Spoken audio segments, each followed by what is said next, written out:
ওং নমঃ শিবায়, ওং নমঃ শিবায়। বন্ধুরা, সমস্ত ব্রতের মধ্যে আর সর্বশ্রেষ্ঠ ব্রত হলো এই মহাশিবরাত্রি। আর হিন্দু সম্প্রদায় প্রায় সকলেরই নিকট আর একটি অত্যন্ত গুরুত্বপূর্ণ ধর্মীয় আচার অনুষ্ঠান এই মহাশিবরাত্রি। আর এই মহাশিবরাত্রি ফাল্গুন মাসে কৃষ্ণপক্ষে চতুর্থ তিথিতে পালন করা হয়ে থাকে। আর মহাশিবরাত্রি হলো হিন্দু ধর্মের সর্বোচ্চ আরাধ্য দেবাদিদেব মহাদেব শিবের মহারাত্রি। বন্ধুরা, শুধুমাত্র ভারতবর্ষে নয়, আর বিশ্বের বিভিন্ন দেশের আর কোটি কোটি মানুষ এই মহাশিবরাত্রি পালন করে থাকেন। আর আপনি যদি ভেবে থাকেন এই শিবরাত্রি পালন কেবলমাত্র মহিলারা করে থাকেন, তাহলে আপনি ভুল ভাবছেন। কারণ বিশ্বের বিভিন্ন দেশে বিভিন্ন জায়গায় আর এই শিবরাত্রি নারী পুরুষ নির্বিশেষে পালন করা হয়। কিন্তু বন্ধুরা, প্রশ্ন হলো এই শিবরাত্রি কেন পালন করা হয়, আর কেনই বা বিভিন্ন দেশের কোটি কোটি মানুষ, আর তার সাথে নারী হোক বা পুরুষ হোক, শিক্ষিত হোক বা অশিক্ষিত হোক, বর্তমানে সকলেই শিবরাত্রি পালন করে থাকেন। বন্ধুরা, আজ এই ভিডিওর মাধ্যমে আর এই বিষয়ে বিস্তারিত আপনাদের সাথে আলোচনা করব, এবং ভিডিওর শেষ অংশে এই সম্পর্কে একটি সুন্দর গল্প কথা রয়েছে, আর যা আমাদের চিত্তকে অনেকটাই পরিশুদ্ধ করে, আর এই বিষয়েও ব্যাখ্যা করব। সর্বোপরি এই বছর 1431 বঙ্গাব্দ 2025 সালে এই মহাশিবরাত্রি কবে এবং কখন পড়েছে, আর কোন সময় মহাশিবরাত্রি পূজার জন্য আর সব থেকে আদর্শ সময়, এই সমস্ত কিছু বিষয় নিয়ে এই ভিডিওতে আপনাদের সাথে আলোচনা করব। আশা করছি ভিডিওটি আপনাদের ভালো লাগবে। চলুন বন্ধুরা, ভিডিওটি শুরু করা যায়। তবে ভিডিওটি শুরু করার আগে আপনাদের কাছে একটা ছোট্ট অনুরোধ, আপনারা ভিডিওটি শেষ পর্যন্ত দেখুন, এবং ভিডিওটি দেখে উপকৃত পেলে তাহলে ভিডিওতে একটি লাইক করে কমেন্টে লিখুন হর হর মহাদেব। বাবা মহাদেবের আশীর্বাদ কৃপা আপনার উপর সদা সর্বদাই থাকবে। বন্ধুরা, সবার প্রথমে আপনাদের কথা জানাই আমি, আর এই বছর 1431 বঙ্গাব্দ 2025 সালে আর এই মহাশিবরাত্রি কবে এবং কখন পড়েছে। এই বছর এই মহাশিবরাত্রি তিথি থাকছে বলে তো দুদিন ধরে, অর্থাৎ আগামী 26শে ফেব্রুয়ারি, 13ই ফাল্গুন বুধবার, এবং পরের দিন 27শে ফেব্রুয়ারি 14ই ফাল্গুন বৃহস্পতিবার। আর শিবরাত্রি বলে তো পালন করা হয় চতুর্দশীর দিনকে। আর এই চতুর্দশী তিথি শুরু হচ্ছে 26শে ফেব্রুয়ারি আর 13ই ফাল্গুন সকাল 9:42 থেকে, আর যা থাকছে পরের দিন 27শে ফেব্রুয়ারি 14ই ফাল্গুন সকাল 8:31 পর্যন্ত। আর সেই কারণে এই বছরের শিবরাত্রি বুধ এবং বৃহস্পতিবার মোট এই দুই দিনকেই ধরা হচ্ছে। তবে যে শিবরাত্রির প্রধান পূজা, যাকে আমরা নিশি পূজা বলে থাকি, তা বলে তো রাত্রকালে সম্পূর্ণ হয়। তাই এই বছরের মহাশিবরাত্রির প্রধান দিন হিসেবে গণ্য আগামী 26শে ফেব্রুয়ারি 13ই ফাল্গুন বুধবার দিনকে। আর মহাশিবরাত্রি যদি এই বছর পালন করতে চান বা আপনি পূজা দিতে চান, তাহলে বুধবার দিনটি সব থেকে এই বছরের জন্য আদর্শ দিন। আর বুধবার সন্ধ্যা 6:19 থেকে প্রথম প্রহরের পূজা শুরু করা যাবে, এবং মহাশিবরাত্রির যে প্রধান পূজা, যাকে নিষিদ্ধ পূজা বলা হয়, তা সম্পূর্ণ করতে হবে আর বুধবার রাত্রি 12:09 থেকে 12:59 পর্যন্ত।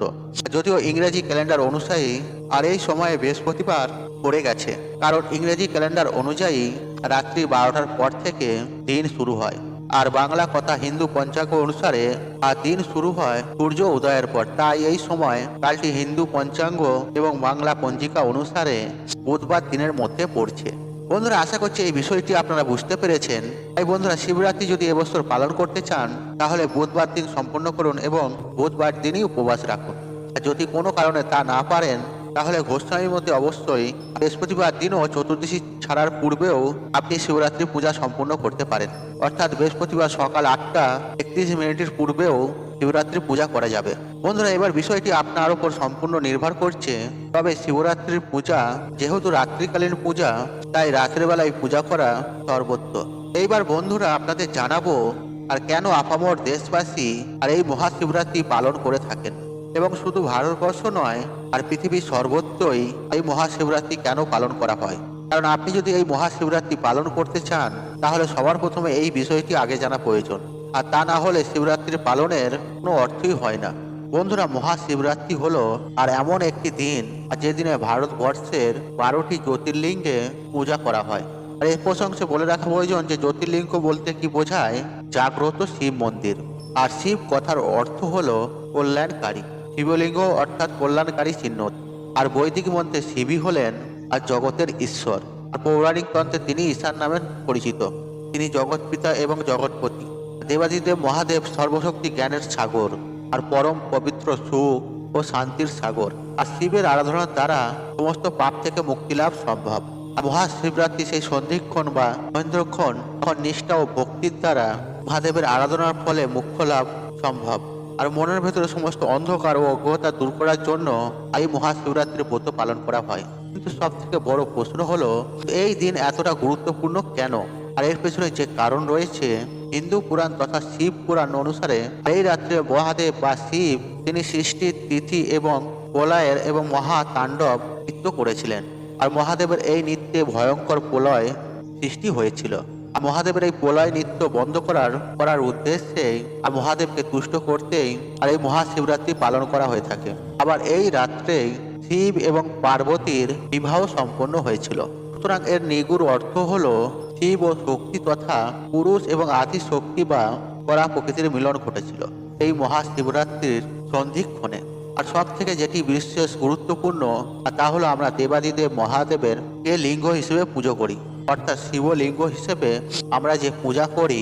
আর এই মহাশিবরাত্রিতেই শিব তার প্রতীক শিবলিঙ্গ রূপে প্রকাশিত হয়েছিলেন এবং এই শিবলিঙ্গ রূপে প্রকাশিত হয়ে আর সমস্ত জীবের পাপ নাশ ও মুক্তির পথ দেখিয়েছিলেন তিনি।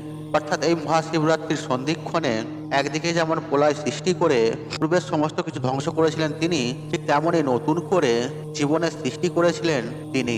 আর যেই কারণে এই দিনটি অত্যন্ত গুরুত্বপূর্ণ, আমাদের শাস্ত্রে বারবার বর্ণিত রয়েছে। তাই এই দিনটি অত্যন্ত একটি পবিত্র দিন।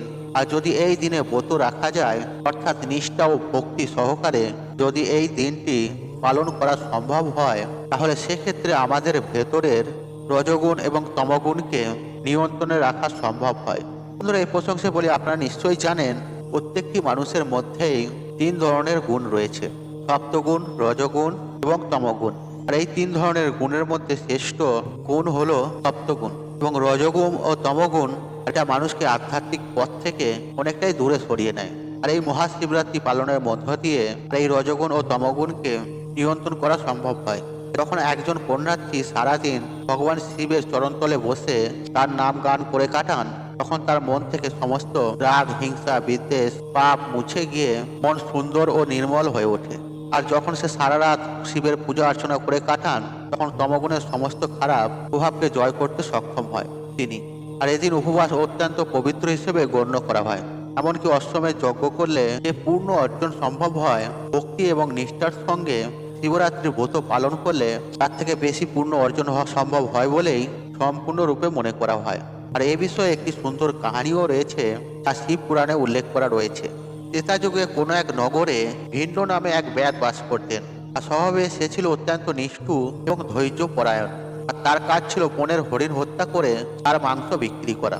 কখনো কখনো সে অকারণে হরিণ বধ করে হত্যা করত। সে জীবনে প্রচুর পাপ জমা করেছিল। এরকমই একদিন সে শিকারে বেরিয়ে তার খুব দেরি হওয়ার ফলে সে জঙ্গলে পথ হারিয়ে রাতে হিংস্র জন্তুর ভয়ে এক গাছের ওপরে সে আশ্রয় নেয়। আর কোনো শিকার না পেয়ে হতাশ হয়ে সে গাছ থেকে একটা পাতা ছিঁড়ে নিচে ফেলতে থাকে। আর সেই গাছটি ছিল বেল গাছ। আর সেই বেল গাছের নিচে একটি শিবলিঙ্গ ছিল। আর সেদিন ছিল শিব চতুর্দশী, অর্থাৎ মহাশিবরাত্রি।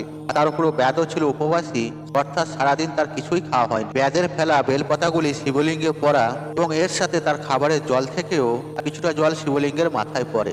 রাতুশেষ মহাদেব সেই জল এবং বেলপাতাকে ব্যাধের পুজো বলে গ্রহণ করে তিনি অত্যন্ত খুশি হন। আর মহাদেব খুশি হওয়ার ফলে ব্যাধের জন্মগত পাপ অনেকাংশে দূরীভূত হয়ে যায়।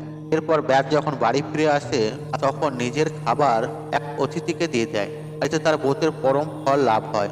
আর এই ঘটনার পর থেকেই ব্যাধের মনোজগতায় এক অভূতপূর্ব পরিবর্তন আসতে থাকে।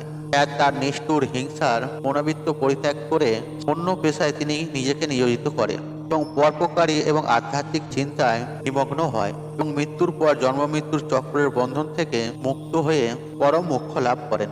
এইভাবে ভিন্ন ব্যাধের মতো একজন দুর্জন ব্যক্তি অজান্তে শিব পূজা বা শিবের মহান কৃপা লাভ করে তার নিজ মনুষ্য জন্ম সার্থক করে। এই হলো শিব পূজা করার মহাফল।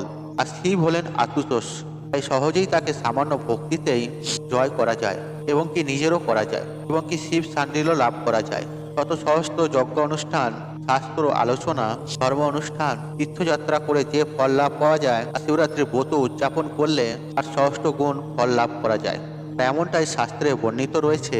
তবে বন্ধুরা, পরিশেষে একটি বিষয় আপনাদের বলবো, যখনই আপনি এই মহাশিবরাত্রি পালনের কথা ভাবছেন, আর সবার প্রথমে যে বিষয়টি সব থেকে বেশি প্রয়োজন তা হলো মনের মধ্যে নিষ্ঠা, ভক্তি, আন্তরিকতা আর সমস্ত ধরনের হিংসা, ঘৃণা পরিত্যাগ করে তবেই এই ব্রত পালন করবেন, তবেই এর পূর্ণ ফল পাবেন। বন্ধুরা, আশা করছি এই ভিডিওটি আপনাদের ভালো লেগে, তাহলে ভিডিওতে একটি লাইক করুন, একটু কমেন্ট করুন, একটু শেয়ার করুন এবং বন্ধু বান্ধব আত্মীয়জনদের সাথে শেয়ার অবশ্যই করুন। মনে রাখবেন, আপনার একটি শেয়ার অনেক মানুষকে উপকৃত করে তুলতে পারে। আর আপনি যদি আমার চ্যানেলে নতুন হয়ে থাকেন তাহলে চ্যানেলটি অবশ্যই সাবস্ক্রাইব করুন এবং পাশে থাকেন অন, কারণ নিত্য নতুন ভিডিও সবার আগে দেখার জন্য। ঈশ্বর আপনার মঙ্গল করুক, আপনি সুস্থ থাকুন, নিরোগ, আপনার দিন মঙ্গলময় হোক। হরে কৃষ্ণ কৃষ্ণ কৃষ্ণ হরে হরে।